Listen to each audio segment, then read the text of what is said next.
ជាថ្ងៃមង្គលយើងដែលបានរៀបចំឡើងដោយមេបាសូមស្រីស្ងួនកុំព្រួយចិនដាបងសូមសច្ចារក្សាលោកស្រីអូនរីងរាយនឹងបានស្ដាប់វាចាពីថាស្នេហាអូនមិនតែយល់តែពេលនេះបានឃើញហើយបានស្គាល់សូមប្រងនិមលកុំប្រែចិនដាសូមទេវតា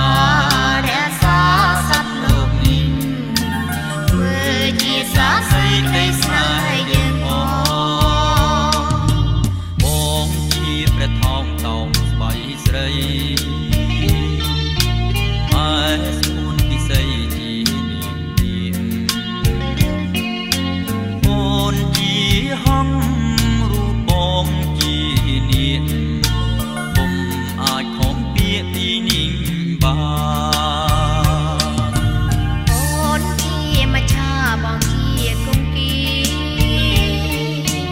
អូនជាក្តាំងងារបងជាសង្សាររូបអូនបានរួក៏ព្រោះតែដង្ហើមបងជាសន្សាមសម្រាប់អូនបងសូមស្បត់ហើយសច្ចាមានមេត្តាបិតាជាសាក្សីបើបងមិនស្មងចំពោះរូបស្រី